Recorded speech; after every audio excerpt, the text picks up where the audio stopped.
This map demonstrates the districts of England and Wales, Scotland and Ireland where all terriers originated. Transport within the British Isles was primitive 2 centuries ago, so terrier development occurred in particular districts, which mostly gave their name to the local terrier breed common to that area. From the east of England come the Norwich and Norfolk Terriers, which originated as ratters. This little terrier was painted in the 15th century in Bruges, an ancient European port situated close to England. Trading between the numerous European ports in England has gone on for centuries. The old trading ships always carried small terriers to kill the rats and mice on board, so it is not surprising that the small terrier common to Western Europe centuries ago not only looked like an early Norwich Terrier, but also came in similar colours of red and black and tan. I therefore believe the Norwich has been influenced by the terriers of Western Europe. Now, let's watch the Norwich develop over the last 100 or so years through a long-bodied, working type of terrier to today's small, low, short-backed show dog.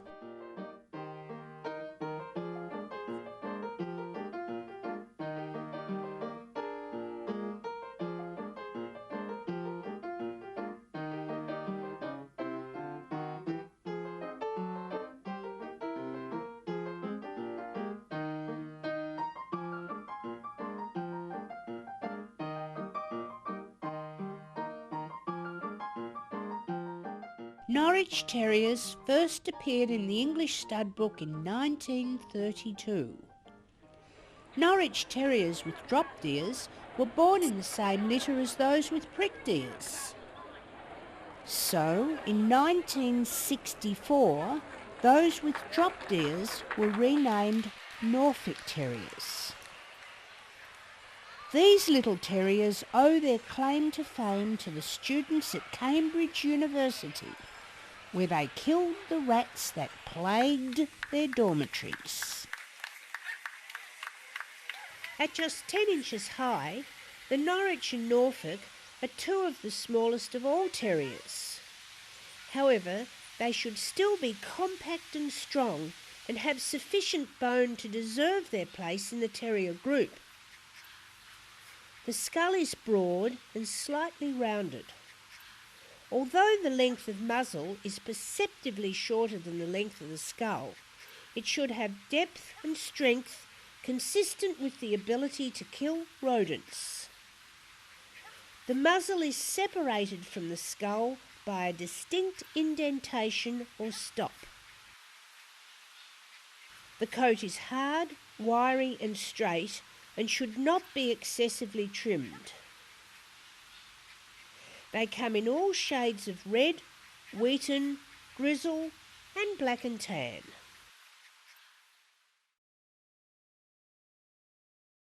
The beautiful British countryside, with its fields bordered with hedgerows, harboured all types of vermin. Some of these vermin also plagued the villages and towns. Terriers in some areas were developed to hunt specific types of vermin, and in other areas the terriers dealt with all sorts of underground pests. The terriers of Britain were usually the nondescript peasants' dogs, who often had to maintain their miserable existence by scrounging scraps of food that were left over from the meals served to the more valuable dogs. But they certainly killed the rats and mice in stables and barns and underneath buildings, and indeed do so in many parts of the world to this day. 2 centuries ago, a man with an efficient rat-killing terrier would be employed to rid buildings and hedgerows of rats and would be paid according to the number of rats killed or captured. many of the rats were gathered up alive, and the pest exterminator would be paid again by supplying the rodents to the famous underground pits. Good dogs supported whole families from this income. Betting on whose dog could kill the most number of rats in the shortest possible time was one of the blood sports conducted in these notorious pits. 100 live rats would be placed in the pit, and the dog's handler would wait until they settled. Here they are piled up in a corner of the pit, with the stronger rats hiding in the centre, underneath the weaker rats who are forced to the outside. Then the dog would be placed in the pit and would systematically work its way through the pile, decimating the weak rats first. Once killed, the rats would be gathered up, checked, counted and removed by the attendant. Stories abound how one dog named Billy killed 100 rats in 12 minutes. This emphasises that, in order to survive, the dog must be quick enough to kill the rat before the dog himself gets bitten. Of course, the rats carried disease for both dog and man. So aside from being a recreation of those times, before sophisticated pest control methods became available, vermin killing, especially rats, was vital to the survival of the people of Britain. 2 centuries ago, in England, there was the Old English White and the Old English Black and Tan Terriers, both of which ranged from smooth to more rough-coated varieties. The smooth-coated Black and Tan Terrier was later called the Manchester Terrier. In the 19th century, it was common for the ears of these early terriers to be cut or cropped, making them stand erect. This practice was later outlawed in Britain. Otherwise, the general make and shape of the Manchester Terrier has not changed dramatically over this period, apart from the dog becoming more elegant and compact. This is because breeders concentrated on the specifics of coat colour, which has been embosomed in half the breed standard for some 150 years.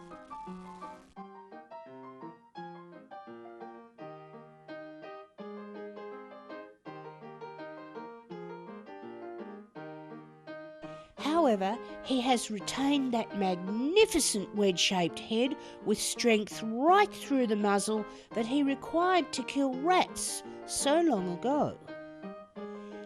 This is the jet black coat with the rich mahogany tan markings and the distinctive head that have been so prized during the century and a half of his development as a show dog.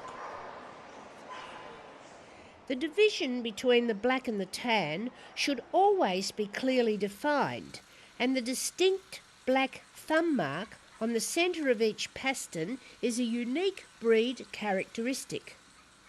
The toes have these black markings or penciling along them. Note that the 2 centre toes are a little longer than usual. In other words, this breed has a semi-hare foot. The Manchester Terrier must have substance. However, the slight arch of his loin and his tail, which is set so it is an extension of his top line, are tributes to his elegant appearance. He moves with a straight, free and balanced stride, driving from his hindquarters.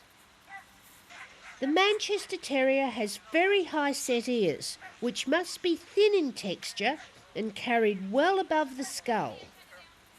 In some countries, the ears must be dropped. In other countries, they may be naturally erect like this.